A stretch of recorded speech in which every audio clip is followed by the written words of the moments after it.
Hey there, everybody. I'm going to make a quick video right now sharing with you all the facts that I've learned from the QAnon researchers over the past couple of years.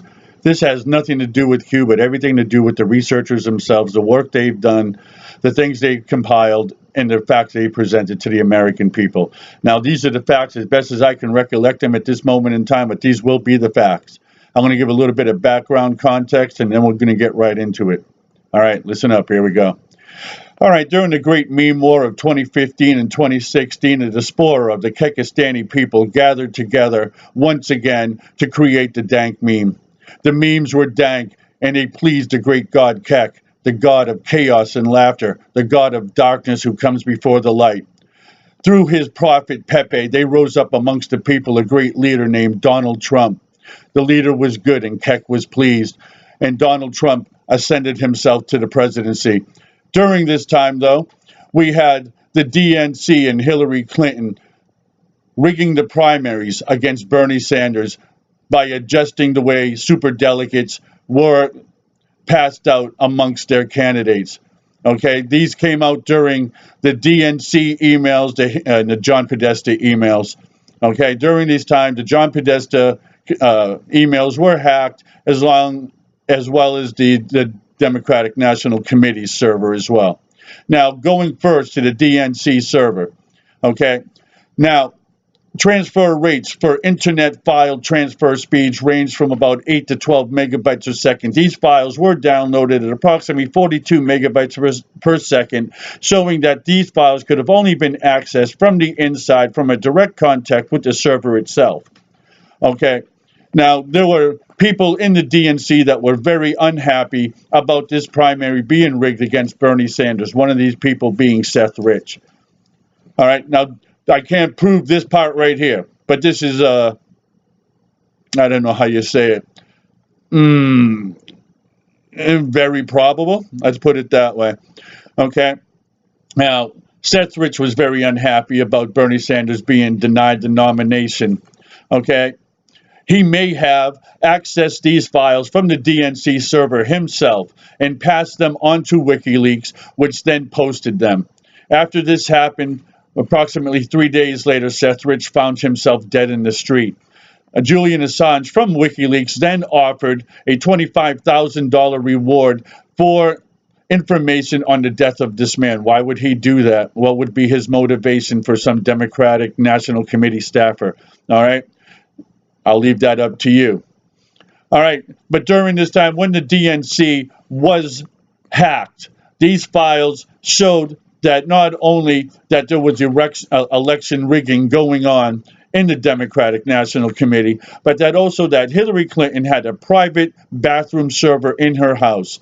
All right, this server, it was an illegal server that held government documents. Government documents cannot be taken from government servers and put on a private server because that is espionage and treason and against the law in many different ways. Okay? When Hillary found out that this was known, she immediately had that server bleach bitted, had all the cell phones smashed, and any evidence done away with. Okay? But also, John Podesta's emails were hacked. John Podesta at podesta.com, password. Hopefully he's changed it by now, but I hope not as well. Because how stupid do you have to be and how net dumb? Password. Okay, but anyway, moving on. All right, not only did these emails show that there was collusion in the Democratic National Committee to deny Bernie Sanders the nomination, but also Hillary Clinton having a server in her basement, and also it led to some other things that I will not get into in this video, like James Elefantis, Comet Ping Pong and Pizza, and that venue. I'll leave that. A lot of that stuff is very disturbing when you look at it, when you look at the Podesta artwork, when you look at the James Elefantis tweets, when you see the symbolism of the pizza, the pasta, the sauce, which are all NAMBLA code words that are registered with the Department of Exploited and Missing Children. You can go check these out for yourselves. These are the words that they use amongst themselves. Okay, moving on from that, I will not go deep into that. I will just say one more thing, though. You need to check out the map of the D.C. Old water system from the early 1900s. It's very interesting where those tunnels go and where they move to. But moving on from that. Okay, I got my little list there. Let's see. So we went through that, the DNC, the pedestal, let's see, the bathroom server. Okay, here we go right now. All right, this is how a blind guy writes. In case you guys want to know, I get some notes here, but this is how a blind guy writes. All right. So let's see. Let's go on to. All right. Hillary Clinton, in her quest for the presidency, hired a company named Fusion GPS to do opposition research on Donald Trump. Fusion GPS then hired a man named Christopher Steele. Christopher Steele was a DOJ informant who was fired, all right, for exposing himself to people. Not literally, but exposing that he was a DOJ and confidential informant. Okay. Now, Christopher Steele compiled this dossier, which he put into the DOJ through his contact, Bruce Orr. Bruce Orr knew that Christopher Steele was unreliable as a DOJ informant, but yet continued to pass the information that he was getting from Christopher Steele on through Fusion GPS. Okay? Now, we see that Christopher Steele had connections with Bruce Orr. Bruce Orr knew that Christopher Steele was fired from the DOJ as a confidential informant, that yet remained in contact with him past his firing date, still passing on information as well. Okay? And then we go into, let's see here, Bruce Orr, let's see.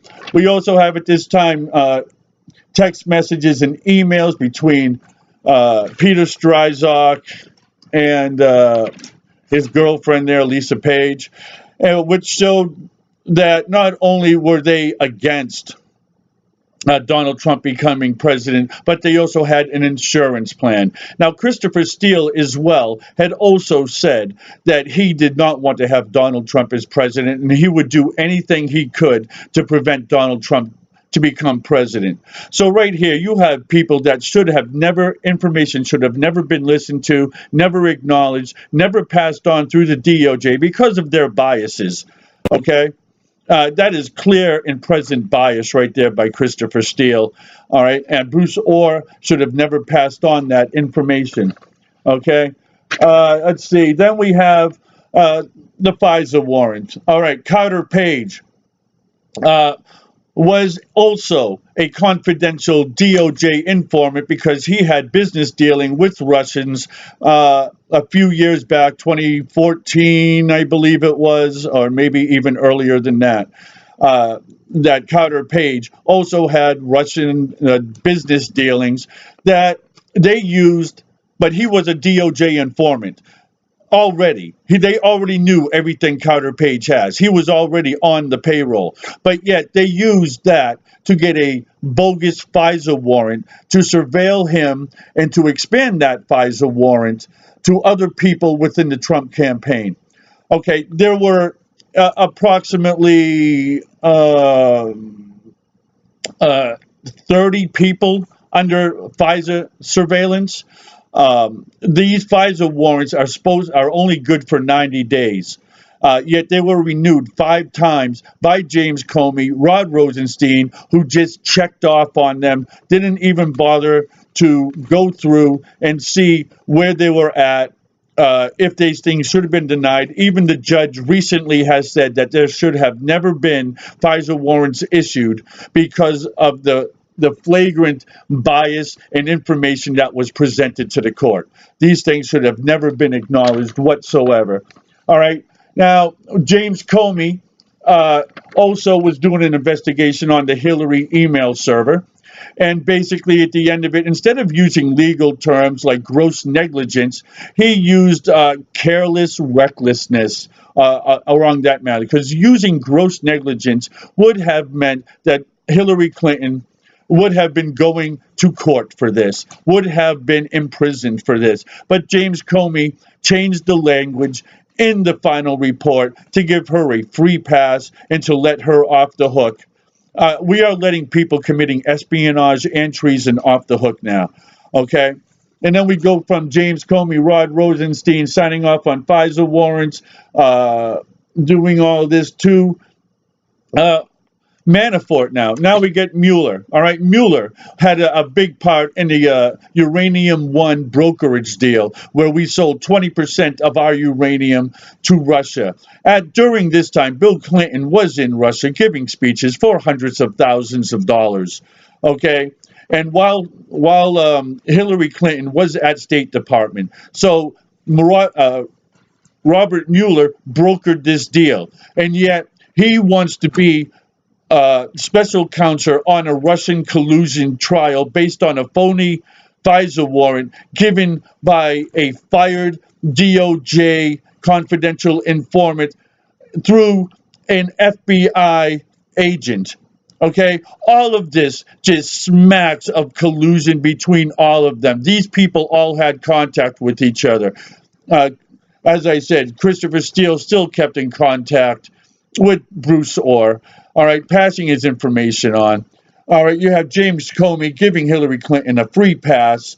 And then you have the OIG report that basically just glossed over everything as well, never really hitting the hard issues. But now that we are getting unredacted files coming out, FISA warrants and memos, also the Republican memo to the Congress itself, which shows that these people were all working together to form a narrative of Russian collusion where none ever existed. The people forming the Russian narrative were themselves either involved in Russia, had connections to DOJ informants whose information they already had on hand, on file. All of this goes into a big pot of collusion and conspiracy. Okay?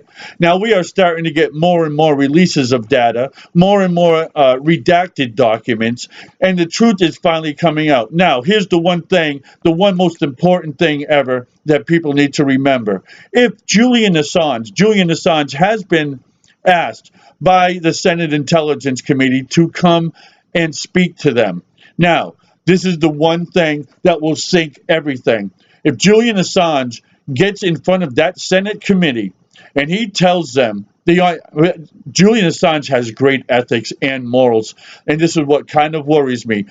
But if he goes in front of that Senate committee and he tells them, I got the files from Seth Rich, here's how I got them, here are the technical details on your servers, and gives them all the information that he has on how he got the information, everything is done. There is no Russian hack of the DNC, okay? It never existed. All this collusion stuff gets put out to pasture. It's all done. It's all gone. Everyone then is going to be facing trial, hopefully facing trial for their crimes, all right? For espionage, for treason, for collusion, for conspiracy. All of these things need to be tried. I learned all of this from the QAnon researchers. I have not owned a television in almost 15 years now, okay? I have not owned it. I do not watch any mainstream news. Never in the past 15 years have I even switched on a TV, okay? Everything I've learned from people like In Pursuit of Truth, Tracy Beans, H.A. Goodman, Citizens United, there's so many people. I have learned all of this from these people, not the mainstream news. This is all stuff that the QAnons have dug up themselves. This has nothing to do with Q. Some of this information came out before Q, some of it has come out after Q, and it will keep on coming out even after Q is long and gone. That's why I keep telling you people, Q does not matter. The research is what matters. The QAnons are what matter, okay? These are the people doing the work. These are the people who are bringing all of this to a fountainhead right now. These are the people that are bringing this to the pinnacle where we are at, where the whole system is going to come crashing down. The corruption, the illegality, and the criminality will soon be prosecuted Fingers crossed. Julian Assange, you need to go in front of that Senate committee, and you need to break your ethics and divulge your source. This one time, your source is dead. I don't think he's going to care. So get on that stand, Julian Assange, and expose all of this and bring this whole house of cards crashing down amongst their ears. Okay? Now, this is longer than I anticipated being, and I'm sorry for that.